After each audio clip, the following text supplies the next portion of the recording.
So today, once again, the Legion of Unloved has to do carburetors. This time it's on a Yamaha Radian 600. So without further ado, here we go.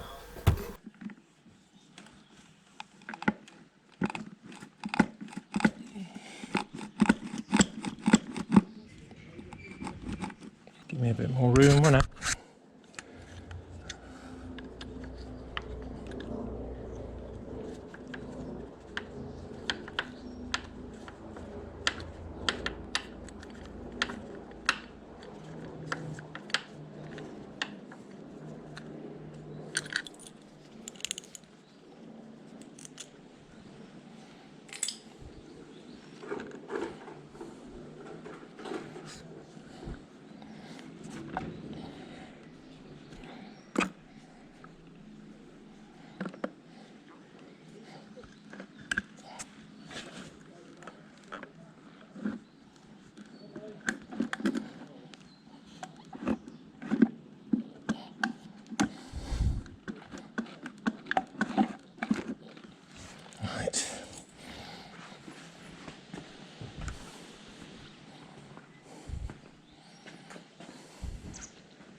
There's the carbs out, and here the sorry fellows are.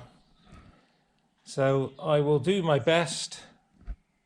I got another camera and I got a lamp. I got a hopefully better setup. I'll do my best to get a good recording out of this. So just to start us off, normally I'd need one of these, which is a little number 2 Phillips screwdriver bit. That would be the go-to thing for undoing most of these screws.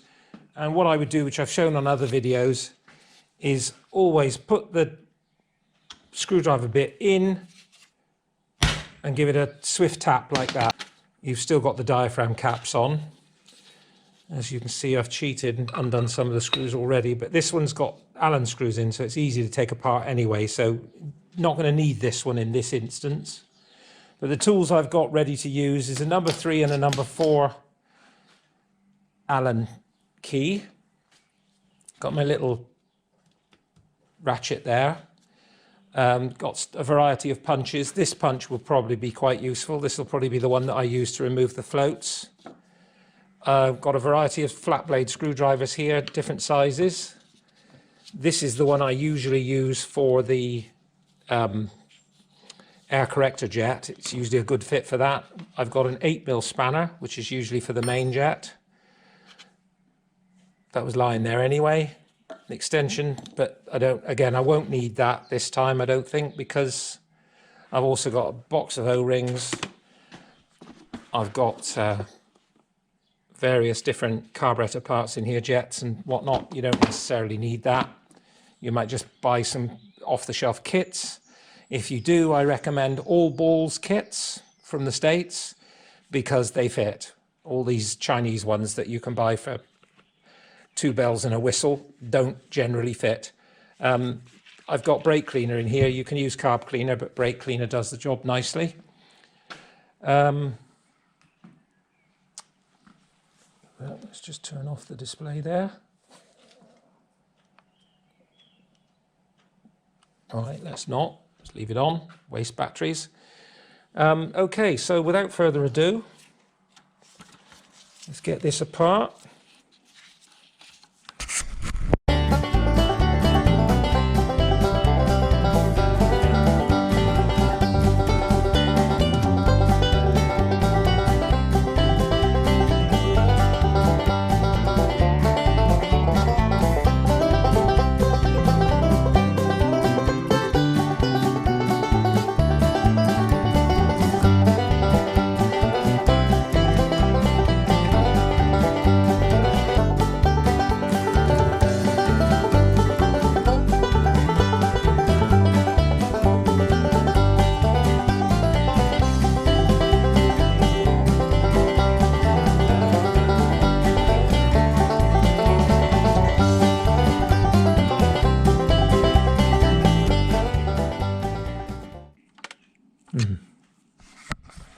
Probably can't see in there, but that one's Mullard.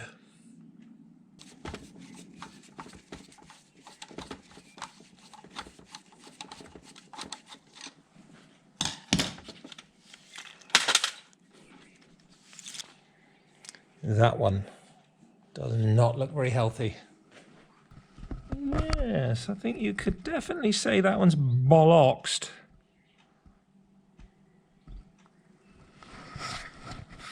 Somebody's jammed something in there. Maybe hammer a small Torx into it.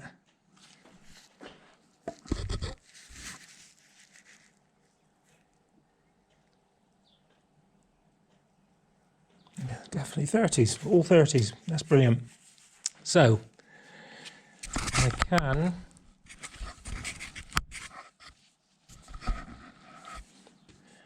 go ahead and figure some way of getting that one out. It's absolutely jammed in there. That's potentially an extinction level event for that carburetor.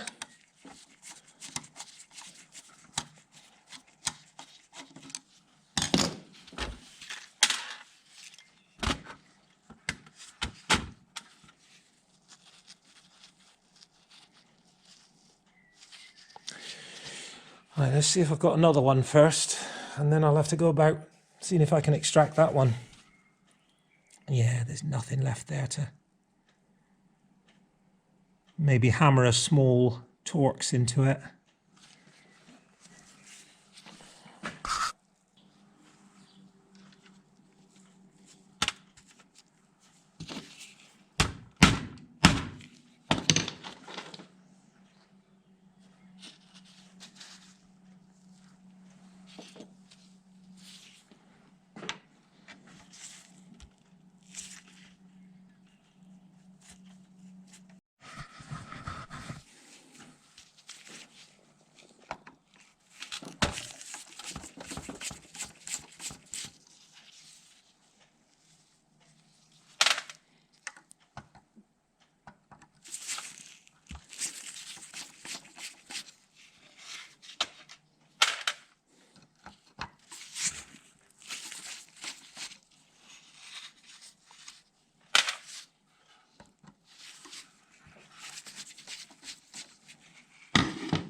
Okay, they look like they're going to need a bit of a helping hand.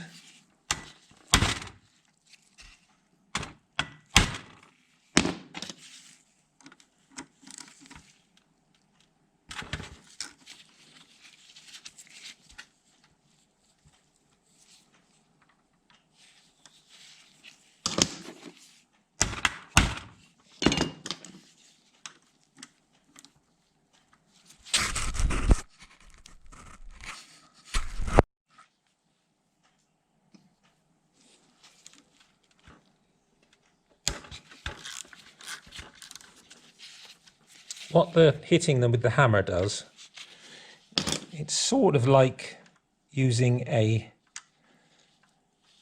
impact driver. It just puts a little bit of shock on the screw, but it also allows the screwdriver bit to just seat itself nicely in the screw, which is half the battle, because the screwdriver bit's not trying to chew up the screw. So if you just put it in like that, it's quite a loose fit. Give it a little tap like that, and it's in there.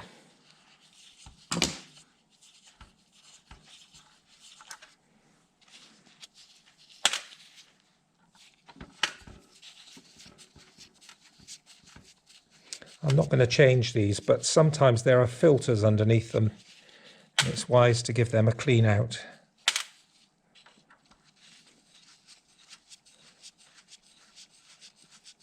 I'm not going to take these carbs apart if I can avoid it. Reason being, because the plastic tubes that join the carbs together, the little Y pieces, or T pieces rather, they are generally quite brittle and they will break.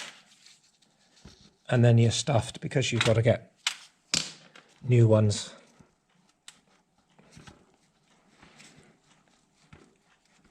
You've got to be very careful with these because they don't normally want to come out. Give them a shake round and a bit of WD-40 on them. Move them about with your fingers like this, which will hopefully loosen the O-rings off a little bit. And then you've got to very carefully, because you do not want to distort. It's best to do this with a fairly robust pair of pliers because you do not want to slip off and start doing damage.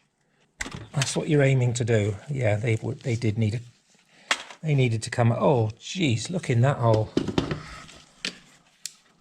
Oh, yeah, they needed to come out. Sometimes these can be so jammed in and you've got to rip them out and replace them. Right, so that's everything from that side so far. If I can get to the air corrector jets, I can. All four of them are on top. That's good. So as I can get to the air corrector jets, there should be no reason why I need to split the carbs. They can stay together.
Well, that one's stuck in.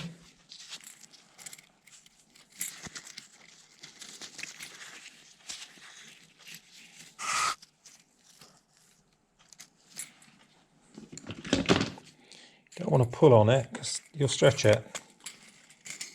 There we go. If you stretch it, obviously you change the pressure on it.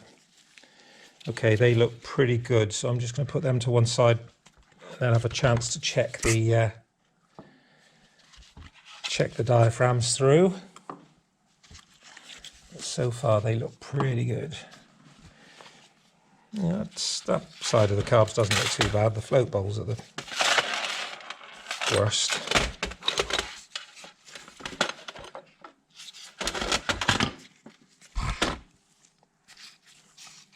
See, these, that's what I was talking about, these plastic bits. If you take the carbs apart, they come apart and they have a nasty tendency to break because they're old and a bit worn out, gone hard.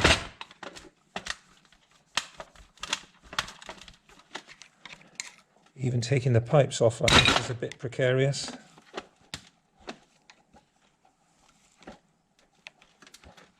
Face down now.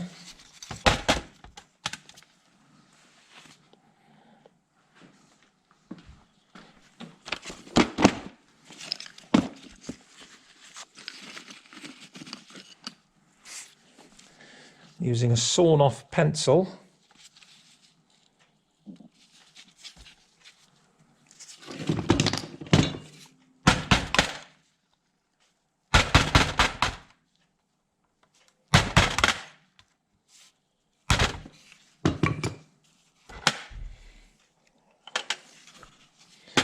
push out the main jets. Well, emulsion tubes. Right. That's almost everything out of the carbs that we're going to need to take out. We've got some screw-in jets in the top there, we might as well have those out.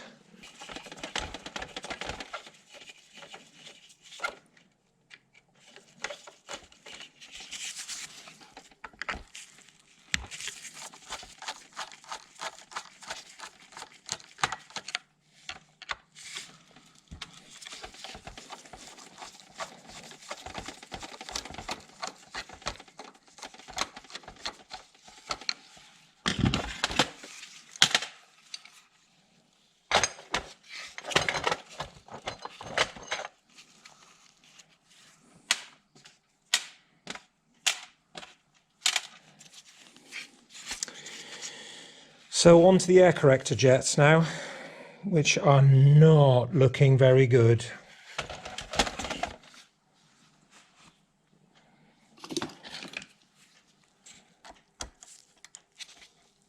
That's not a good sign. Someone's actually sawn down through the... They've actually sawn down through the carbs to get... obviously to cut a new groove in the air corrector jets. That does not fill me with hope.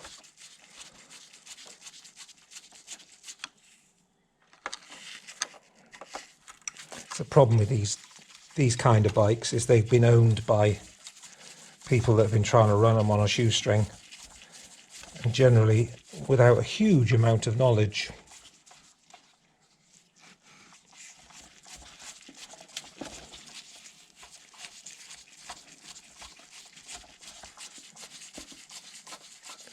These look terrible, I can tell you that for nothing. That one's been sawn right down into. They may still work.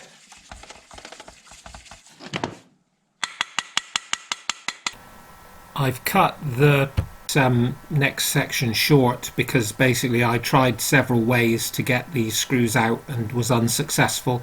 So in the end I drilled them with a tiny drill, inserted a wood screw and pulled them out using a pair of pliers with the wood screw screwed into them, because what happened is where they'd been sawn down through to create a new groove in a new slot in the jet, they had actually compressed the housing, and you just couldn't pull the screw out. There was just no way of attaching anything to the screw to get the screw out. So like I say, I drilled a hole in it and screwed a wood screw in. So that is the shortcut to the solution.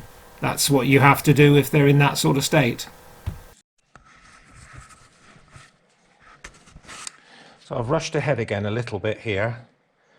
The last thing I had to do is take the chokes out. So what I've done is the screws is these pieces here, which I will show how they go back together again, each one of these little ones.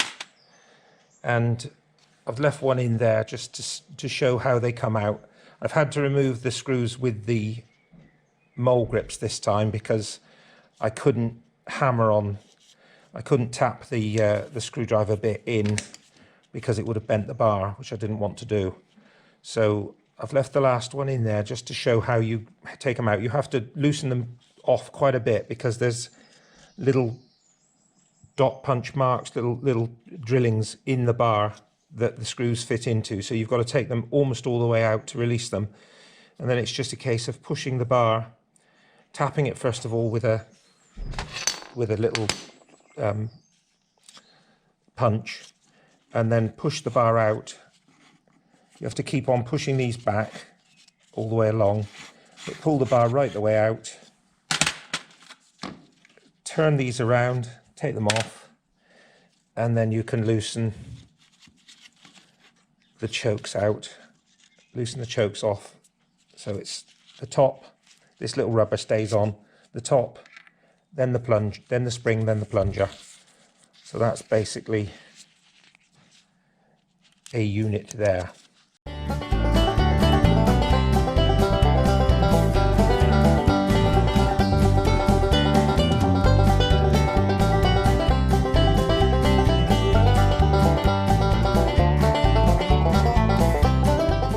so that's everything that needs to come out of the carbs now.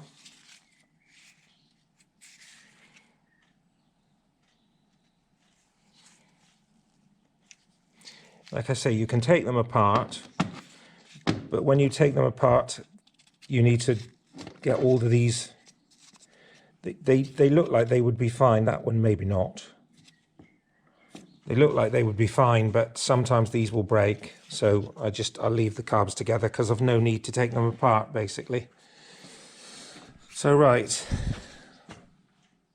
I've already set up the ultrasonic cleaner. It's only going to do 2 carbs at a time if I fill it right up.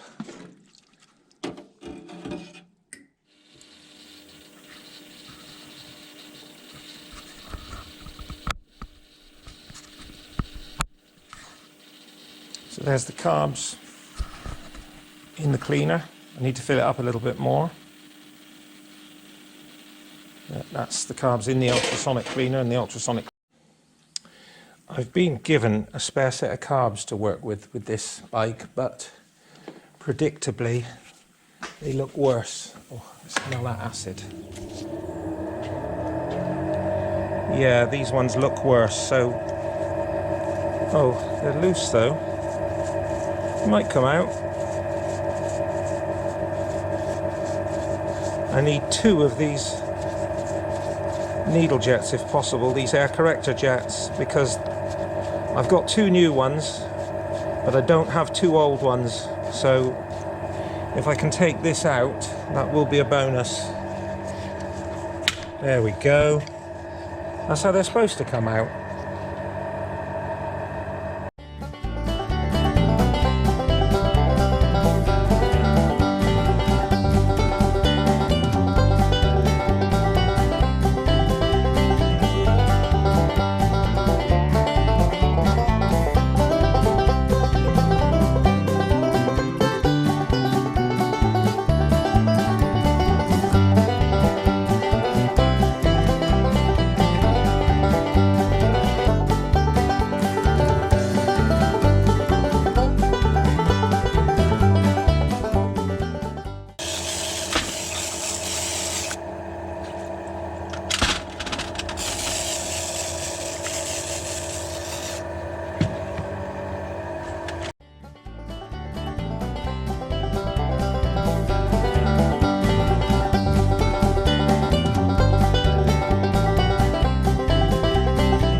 Amazing that these were holding petrol.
Right, so we are now on to the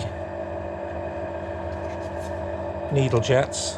I'm on the second one. I've put one in. I'm on the second one, and I'll show you in a second how to put them together. So you screw it all the way in till it stops, and make sure it's stopping because it has stopped, but don't squeeze too hard. But you know, make sure that it's not just that the threads are tight, especially in an old carb like this that's been fucked about with. Right, half a turn, one turn, half a turn, two turns, 2.5 turns. So here we go. We take that off.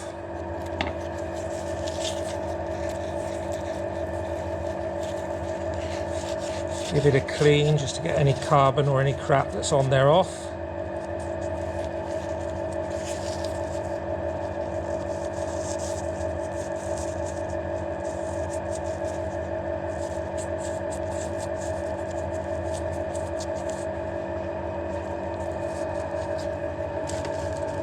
So now it's spring.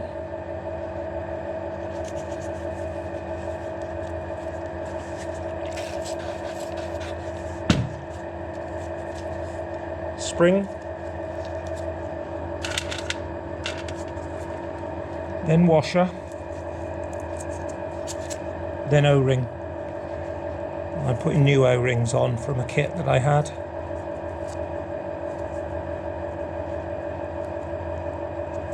So there you go, there it is assembled. Then it goes into the hole.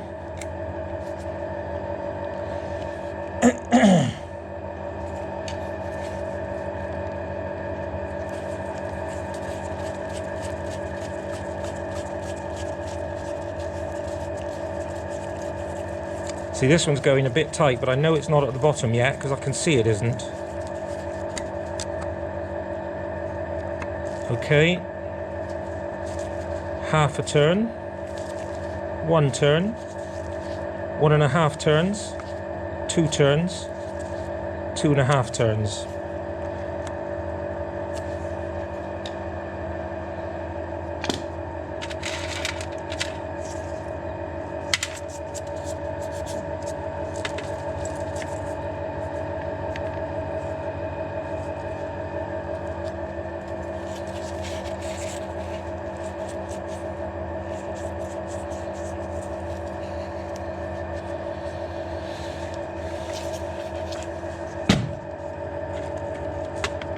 Spring, washer, O-ring.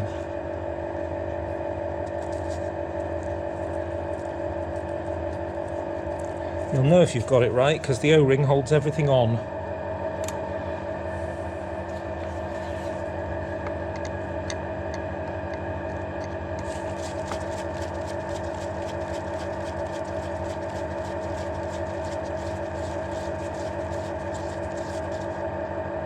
Okay, in, half, one, half, two, half.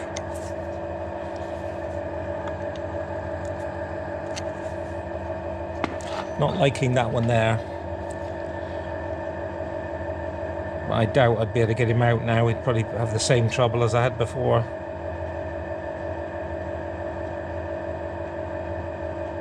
You see the head of that one's a bit mullered. The others were okay, but the jet's all right, so should be good.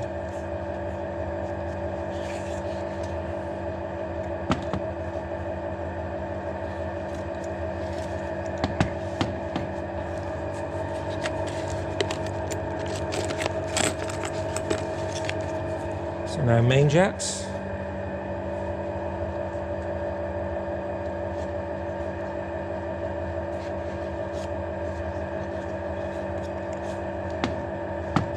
Now you can see right down the bottom there, you can see it better from the bottom there is a peg. And that little slot there has to line up with the peg. But obviously it has to go in this way round. That's what I could really do with my tweezers that I've lost here somewhere.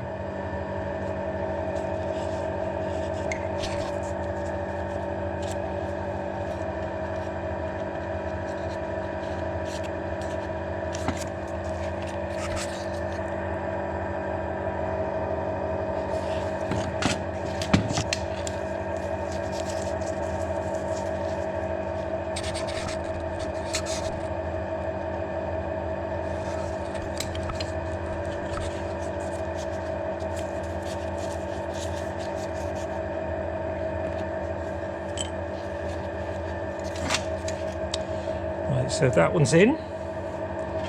So now the brass washer. I haven't checked the main jets yet to make sure they're clean, so I better do that.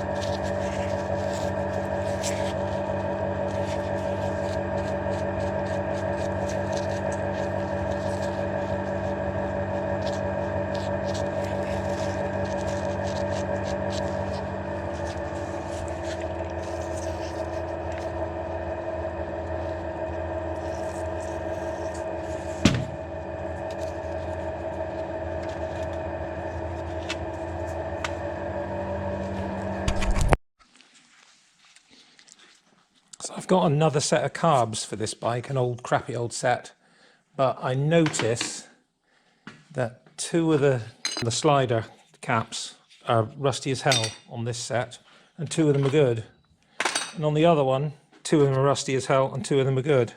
So what I'm going to do is take the good two off this one, but to avoid cheesification of this bolt, which is a normal thing, I'm going to show you how to do it. Basically put a good fitting Phillips screwdriver bit in. The reason I use a bit is because you get very close to the screw and you can actually give it a good dead blow, whereas if you hit the screwdriver it's not going to transmit the force the same.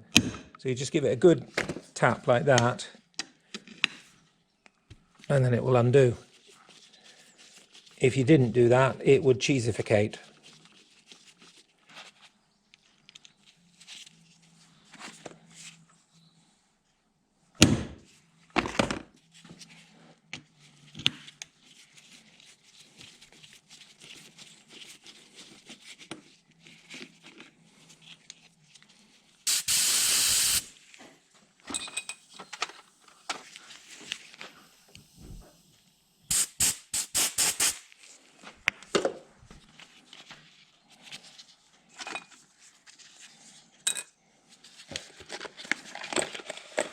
Right, so back on to putting these in. I've got one in there.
just trying to get the spring back in position. I'll stand up and do it so the camera can...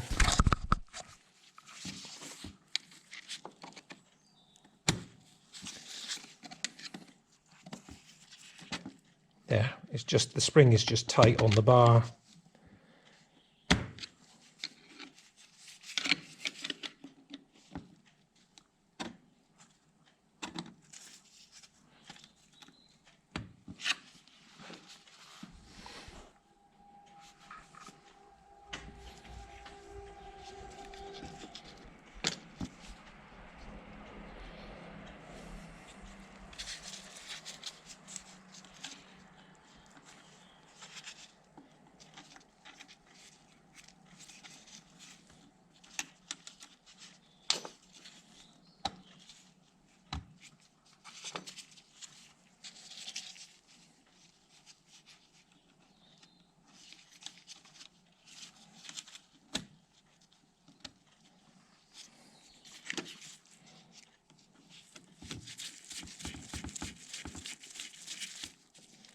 Right, there's one tight.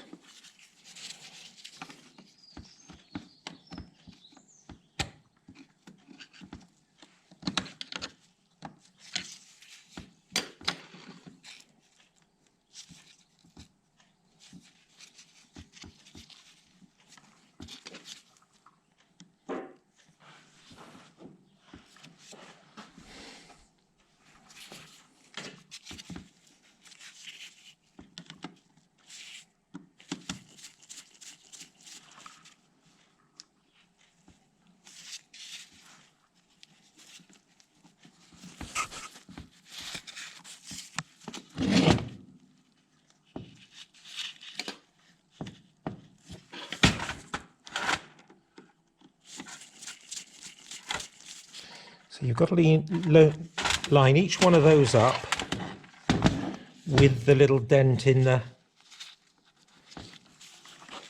the bar so that it'll work correctly. You can see the dent in the bar from the top quite clearly.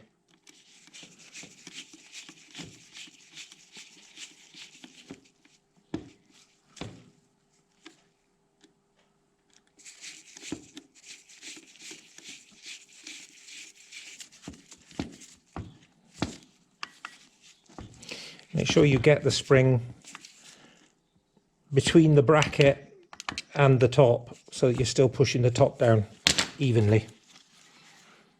Right, there's the spring in position. It looks crude, that, but this one's the same, except they've trapped the... Well, that might be just me that did that, actually. Yeah, I've trapped it, but it doesn't matter. Only put that back on temporarily. Yeah, so that's how it goes anyway. It goes underneath the bracket. And there it is working correctly, which it wasn't before, so that's good. That's an improvement.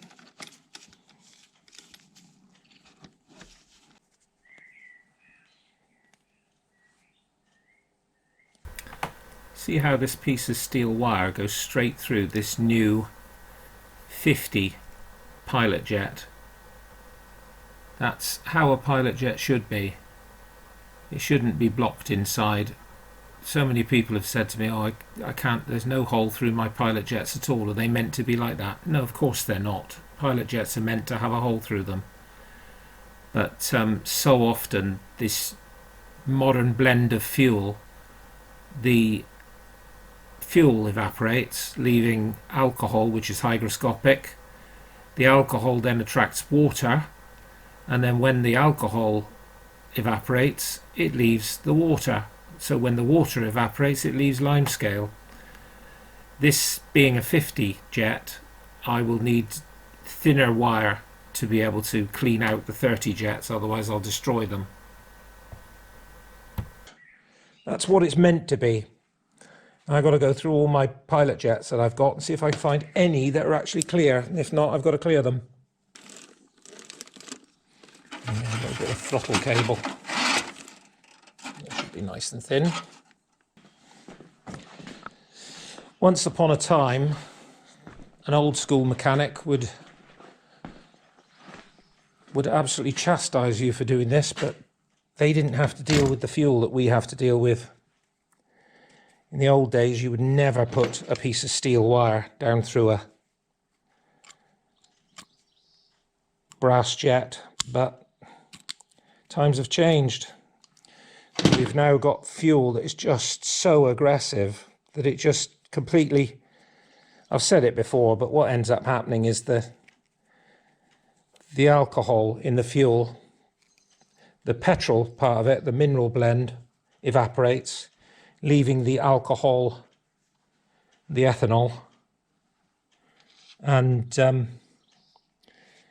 then when that evaporates, it leaves water, because ethanol is what they call hygroscopic, which means it absorbs water.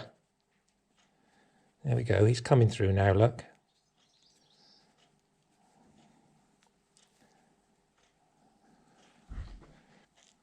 There we go, he's come through.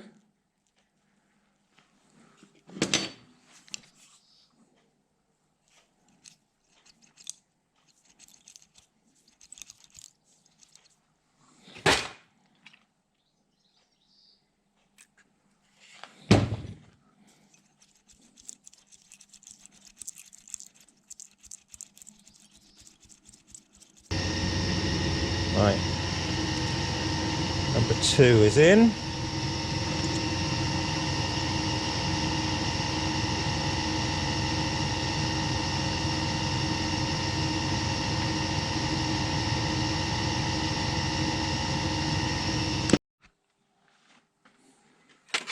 Right, that's all the pilot jets done.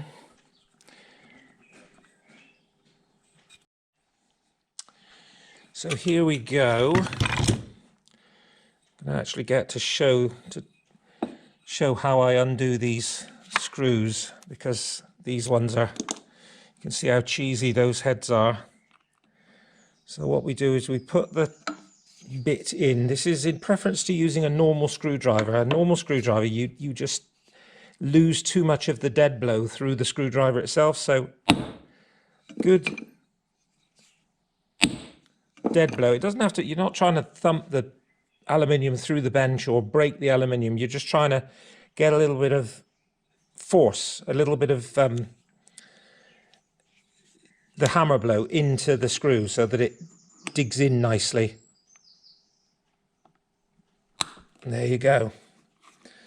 That's how it's done. Now, if I tried to do that without first giving a dead blow to the top of the screw, what I would have ended up with is just cheesing the head, which is already pretty cheesy before we even start. So that's out. We'll put it back in again now and put it back in with a normal screwdriver. But you can see how cheesy the head is. It's not good. But that method with hitting the screwdriver bit works most of the time, I would say. Even when the heads are slightly damaged.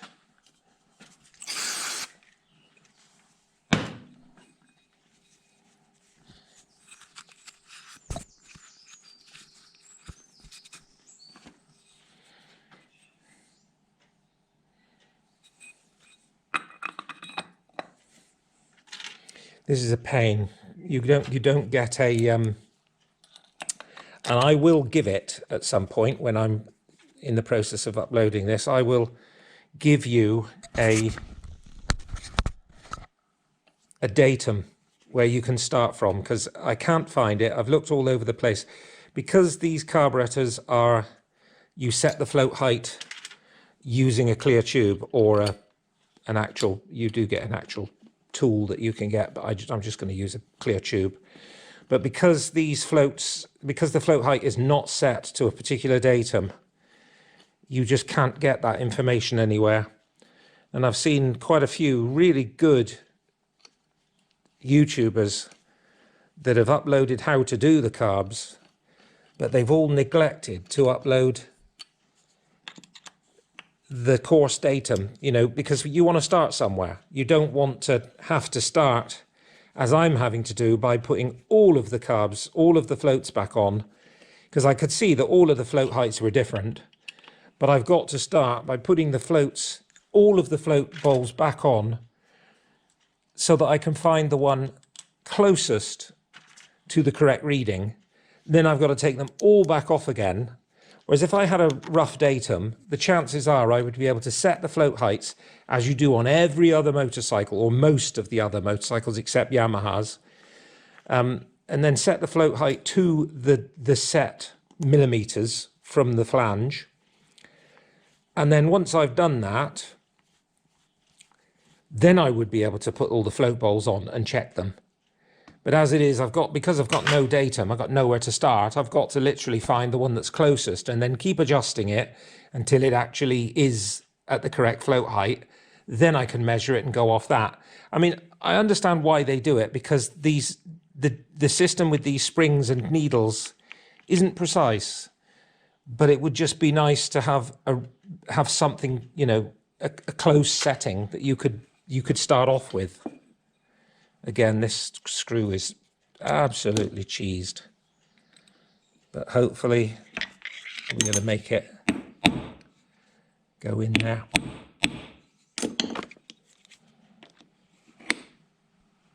There we go.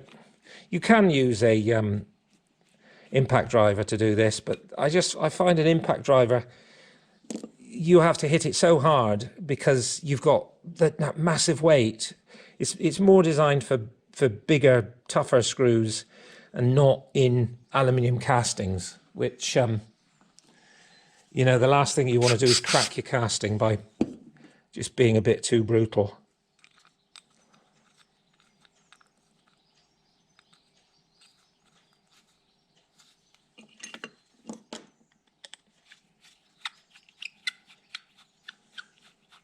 So I'm going to close all the others up and just do one to begin with, because I've only got one bit of tube. Then just have a look at them one at a time.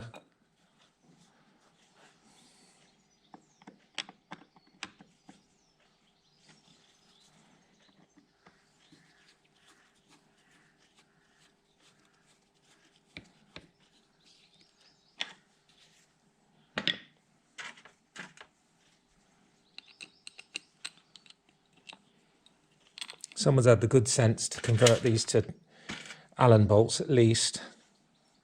Allen screws. At least that way you're not endangering cheesing them up every single time you undo them and do them back up again.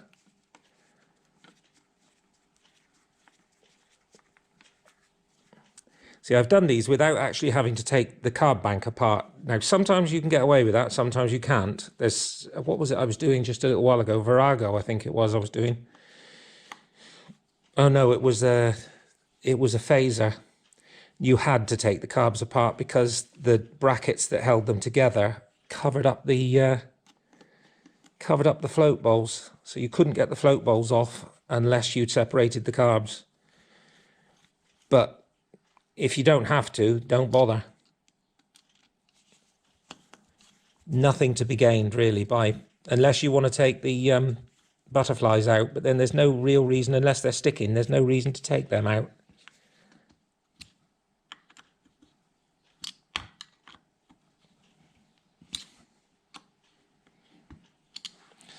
Right, so that's all of those back in.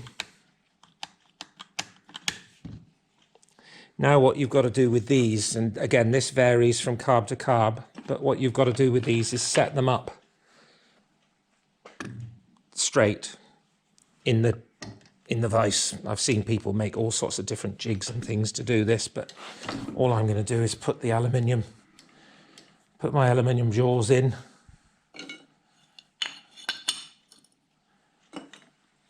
I should. It's obviously, maybe I will have to make something.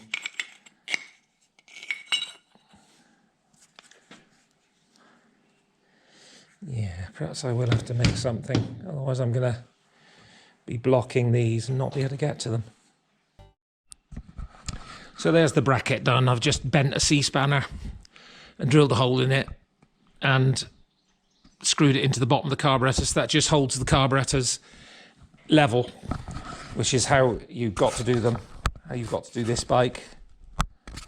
And I'll just rig up my remote tank and then we'll throw some petrol in and see where we go from there.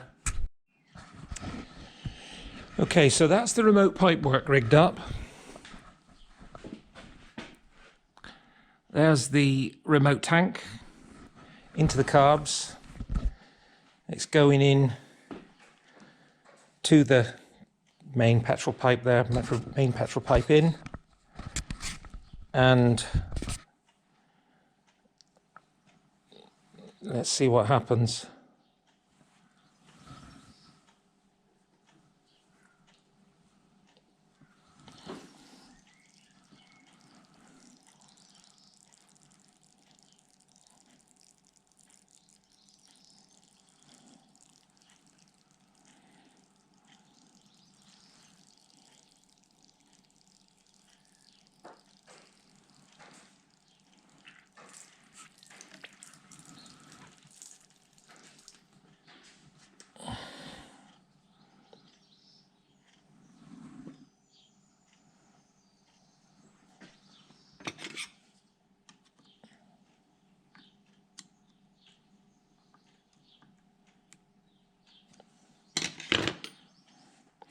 So it looks like we've got a massive overflow from this one. So either he's ridiculously loose, ridiculously badly float tang position, or that needle jet is leaking.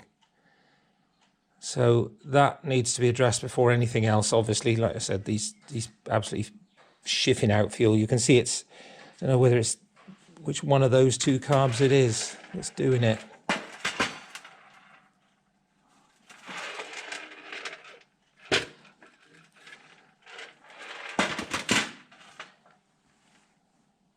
This setup's not very, I don't think it's very effective. I can't really get a bend round on the tube to get it in the position I want it in.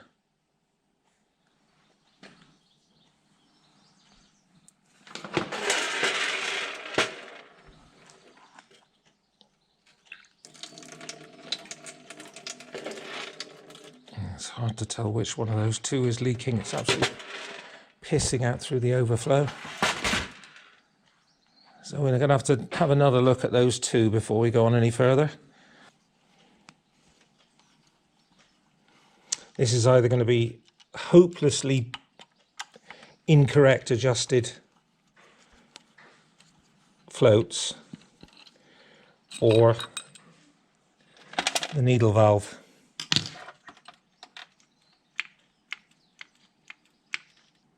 I would suspect it's hopelessly adjusted.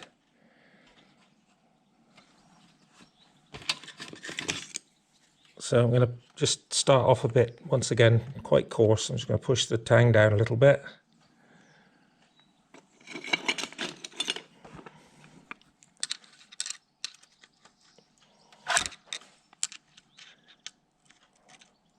Try and hold that in the center and press the tang down.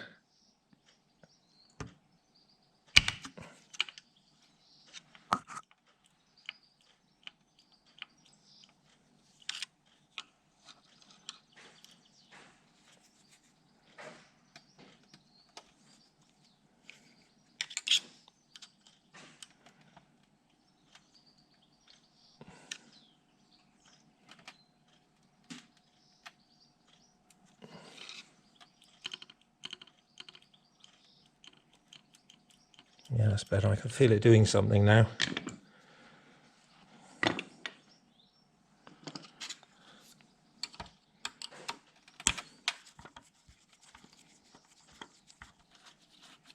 See, this is where I said it'd be so much nicer to have just a rough measurement to get you started, so you don't end up having to do something stupid like this where you put it together, and because you've got absolutely no idea of what the setting should be, you end up with it like that, where it's just pissing fuel out.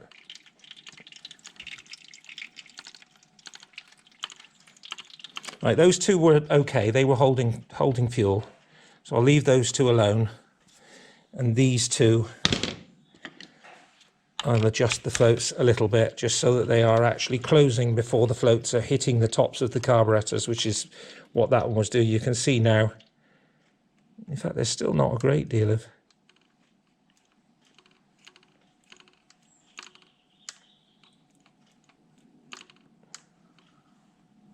Still feel he's coming in contact with the bottom before he's actually closing the needle fully, but I'll check that in a minute. Let's just see how bad they are.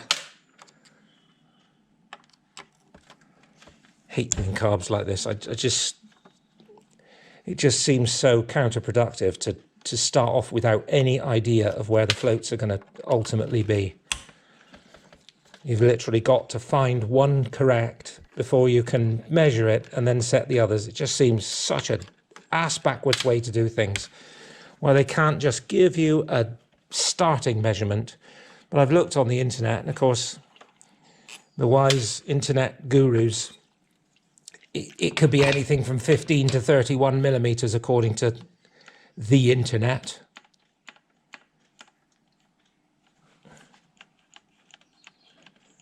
Yeah, see that one again is he's hitting home before he's actually doing anything.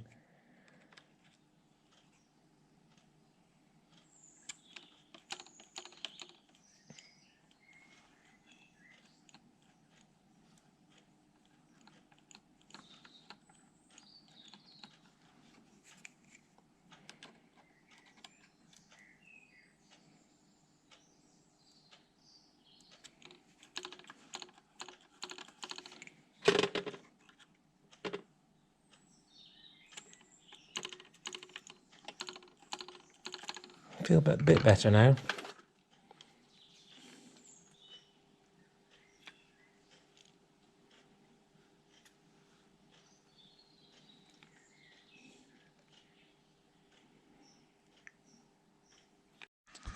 I've done a little modification to my setup. I've put a little T-piece in here with a tap at the bottom, so I can effectively, what you normally do is you normally connect it up, and if there's air bubbles in the tube, you just drop the tube down until it finds the level point. But this should achieve the same thing. If I just open the tap, I can then let any air out and it will then find its level.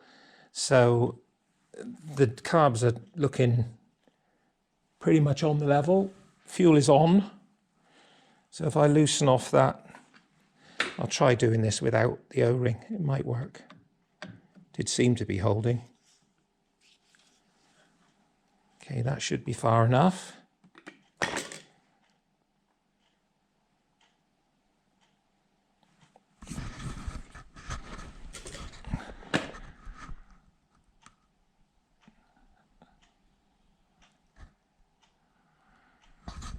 So I would say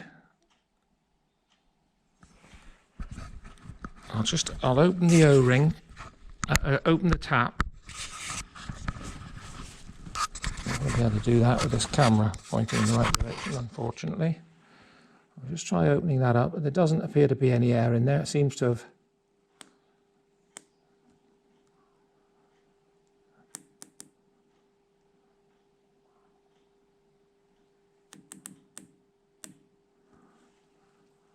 I'll wait for it to fill itself back up again.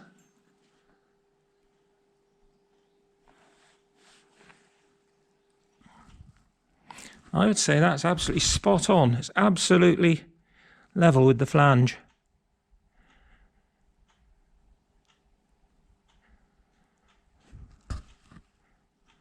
That's dripping out of there, which is why I normally put an O-ring on, but that won't affect it. That won't affect the level.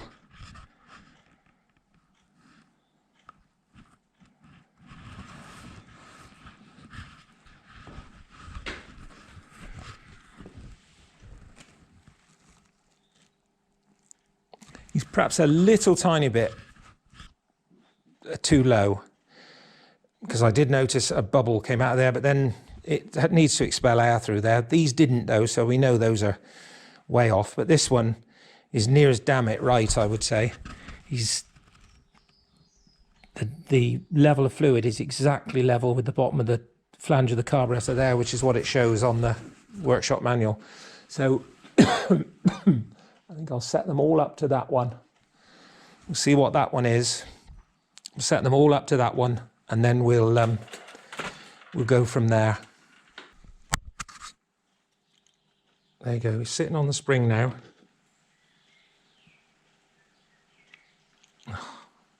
Why it magnetised towards it? You bugger! Bloody things become magnetic. No, I can't use that now. That's become magnetic. I do have a plastic one somewhere. Let's go and get that.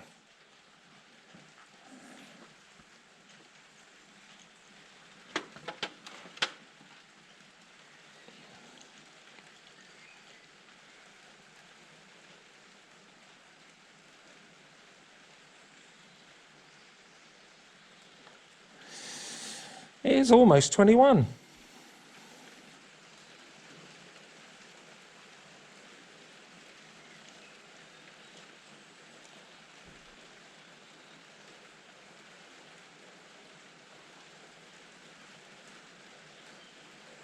It is exactly 21. So that's, no, I'll put it down there because that somehow magnetised it. So I'll set them all to 21. And then we'll see how close they all are.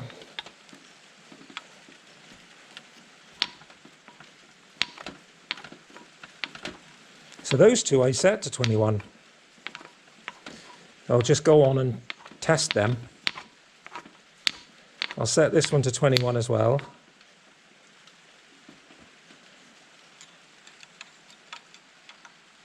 That's a lucky guess, wasn't it?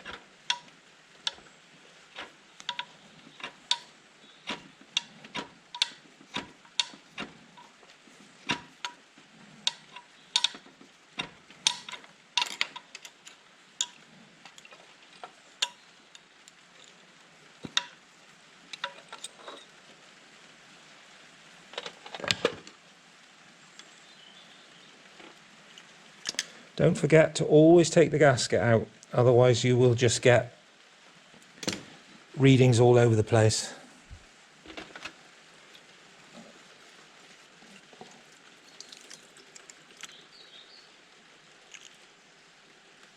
They look pretty much the same, those two, if I'm honest.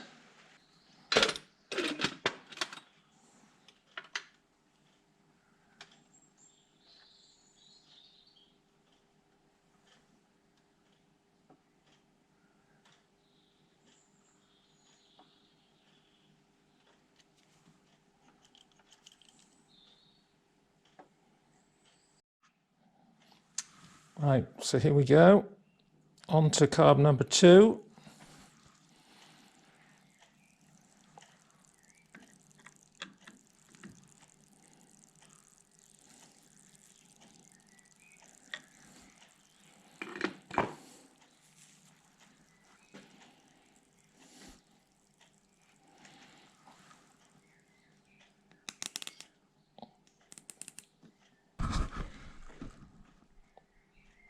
Bang on.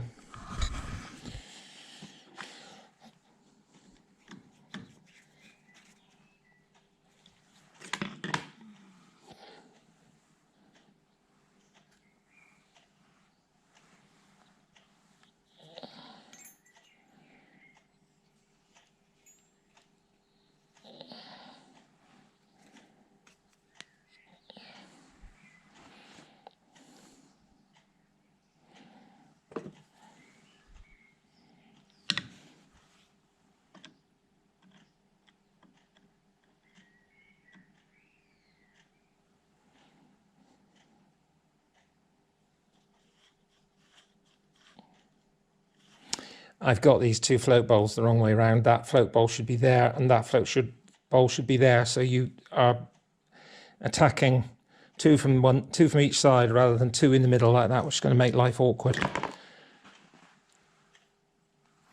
Right, let's just check that one, but he looks to me like the float's too low on that one. Look at that, it's about 1mm off. So that one needs to raise up a little bit.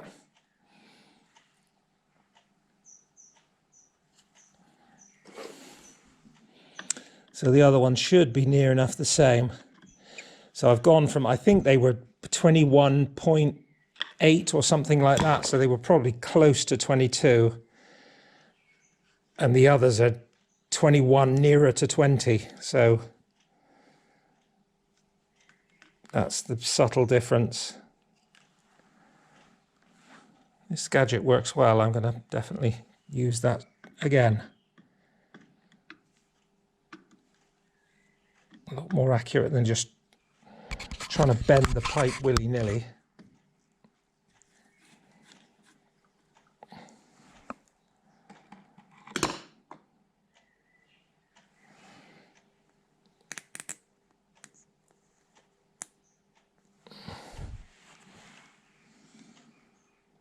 Yeah, they're exactly the same. So I don't see why you can't just set them up the way you do any conventional set of carbs. This is silly. This is just waste of time and petrol. So these two are fine. These two need the floats. They need a little bit of an increase in the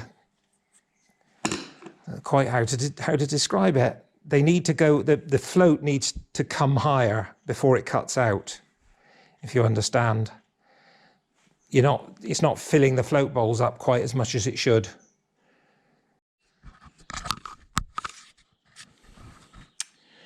Okay, so let's check these again.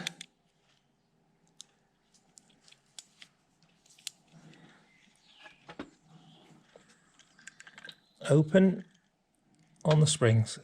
Open on the springs.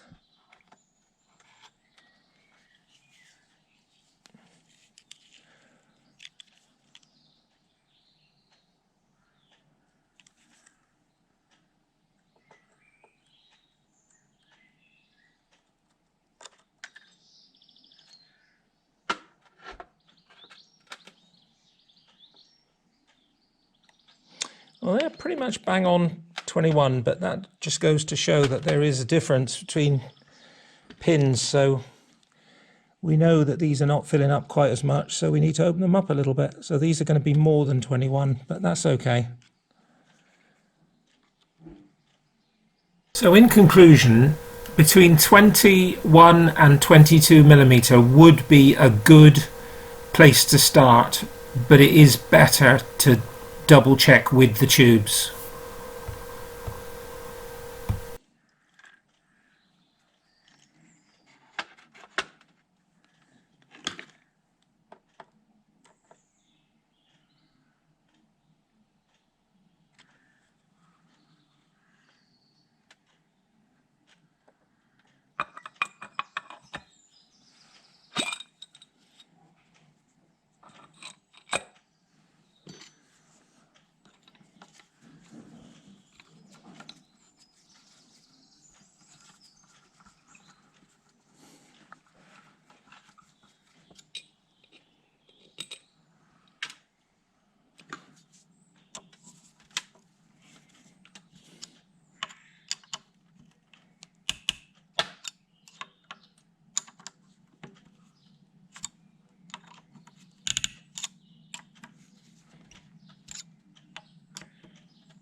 So I've swapped these float bowls back around, so we got the float bowls are on the right way round now. So now we've just got to check these two again and see if they are now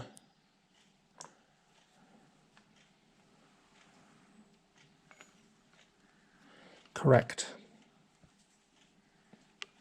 Start with that one. That's better. spot on. Well, so you could have pretty much set them to the float height because it's worked out correct.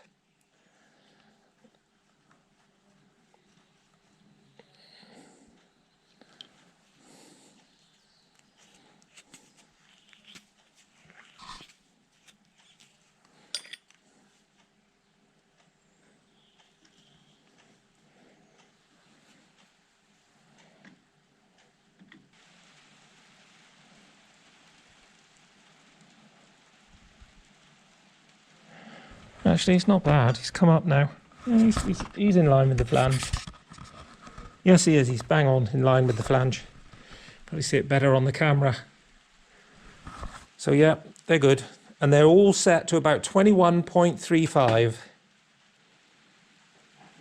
That's a bit precise for a bout, but that's where most of them, practically all of them, low 21s basically. Okay, so that's it. That's float height done.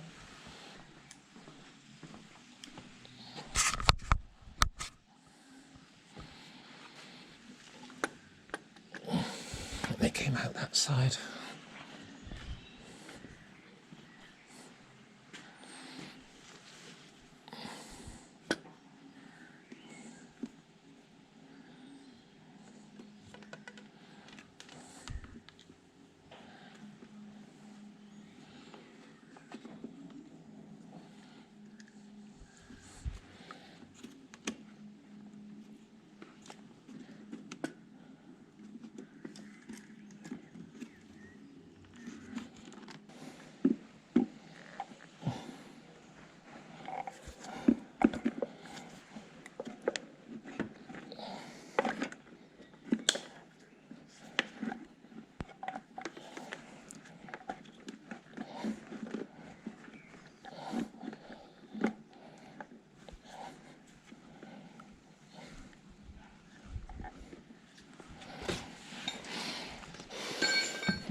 So there they are, back in position.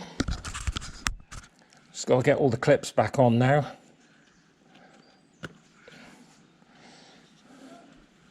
I'm going to take these clips off and put them back on the right way round because they're on the wrong way. Right, so let's go that way round.